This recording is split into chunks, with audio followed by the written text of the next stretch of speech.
देखो, सबसे पहली बात हमारी कमजोरी क्या है, हम परेशान हो जाते हैं। संसार में देखो तो परेशान, परमार्थ की तरफ देखो तो हम परेशान हो, ये हमारा आदत स्वभाव बन गया परेशान होना। थोड़ा सा धैर्यवान बनो, गंभीर बनो। कोई भारी से भारी विपत्ति में परेशानी स्वीकार करके विपत्ति से थोड़ी निकला जाता। सुलझो, ठीक है, ये विपत्ति है, ये समस्या है, इसका समाधान होगा।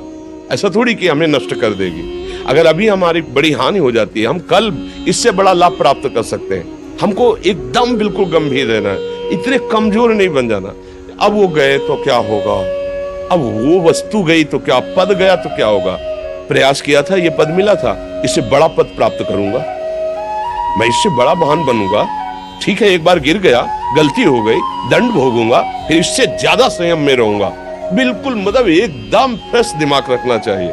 और अपने लोग क्या है, जरा सी बात में एकदम पचड़ा कर लेते हैं, एकदम कमजोर हो जाते हैं। ये बिल्कुल ठीक नहीं है। हम जीवन भर की यात्रा की बात कह रहे हैं, भारी से भारी कष्ट में भी मुस्कुराना, तो हमें बल मिला है, हमें भगवान की कृपा का दर्शन हुआ है, हमें उनका दुलार दिखाई दिया है।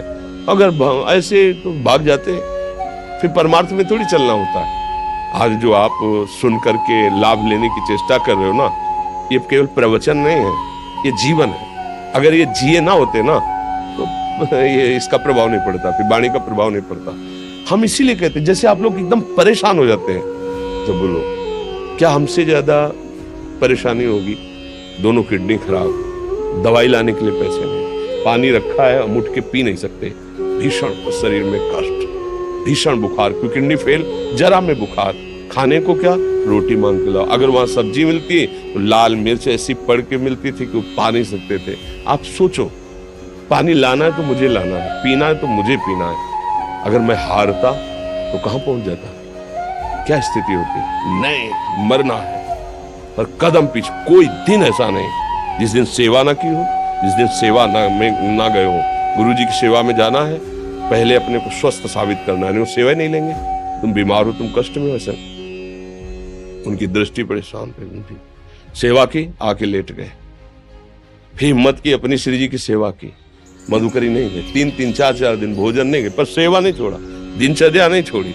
और उसका प्रधान कारण संयम, ब्रह्मचर्य, भगवत आश्रय, नाम जप, कभी हारने नहीं दिया। अभी भी थोड़ी देर बाद डायलिसिस शुरू होगा, हारने, आपको हारे हुए नजर आ रहे हैं। शरीर में पीड़ा है, किडनी फेल है, ऐसा तो हम स्वस्थ बैठे हैं, पीड़ा है, बार बार प्यास लगती है, थोड़ा थोड़ा पानी मिलता है, लेकिन हम आनंदित हैं, हम प्रसन्न हैं। हम लड़ाई में हारे नहीं हैं, ना हारेंगे, हम जीत चुके हैं। हम अपने मालिक के भरोसे में अपना सब बात, तो वो ये हम अपनी बड़ाई नहीं बता रहे, हम आपको बता रहे समस्या। सोचो, तुम्हारे पास तो माँ है, भाई है, बहन है, परिवार है, कोई ना कोई तो है ना। मेरा किसी ने कभी जीवन में ध्यान भी नहीं दिया। क्यों? बचपन से बाबा जी बन गए, किसी से प्यार नहीं, किसी से संबंध नहीं, कोई जानकारी नहीं, हम कहाँ हैं, वो कहाँ है, किसी से कोई मतलब नहीं। अच्छा, जवान साधु कौन श्रद्धा करे? कभी गांव जाने की हिम्मत नहीं पड़ती कि रोटी मांग ले। पता नहीं लोग क्या सोचेंगे, क्या भावना कर ले।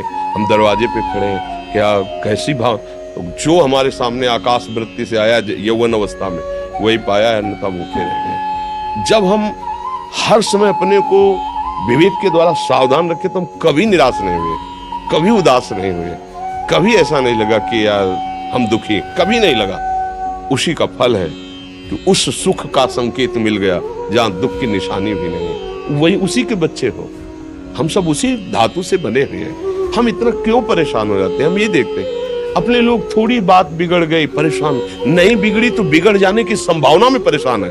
आज सुख है, लेकिन कल सुख छिन जाएगा तो हम आज के सुख में सुखी ना होकर कल के दुख की आने की संभावना में हम भयभीत हो। मतलब क्या हमारी सोच रह गई? हमको इतना बलवान बनना है कि सुख और दुख दोनों हमको छू न सके।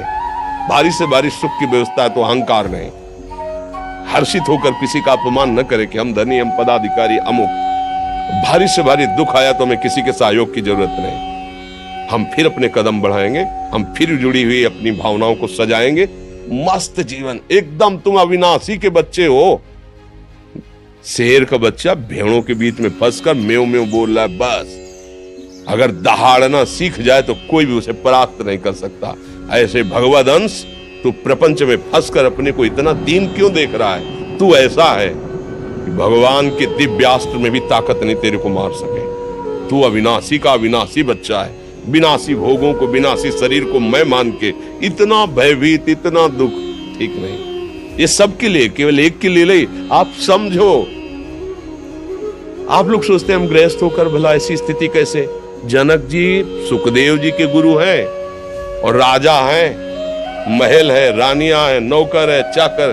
क्या सुखदेव जी जिनके शरीर में लंगोटी भी नहीं है, दिगंबर, परमहंस के गुरु है जनक जी जो राजा हैं। समझो आप ऐसा ना सोचे कि हम नौकरी कर रहे हैं, हम संसार में, हम गृहस्थ हैं, हम आध्यात्मिक की ऊंचाई पर नहीं चढ़ सकते। नहीं, आप एक सरकारी नौकरी या आप किसानी या व्यापार करते हुए आप एक अध्यात्म की ऊंचाई में चढ़ सकते हैं। और अध्यात्म ही है जो तुम्हें इस माया के दुख सुख से ऊपर उठा सकता है। दूसरा, चाहे जितनी संपत्ति आ जाए, आप सुखी नहीं हो सकते।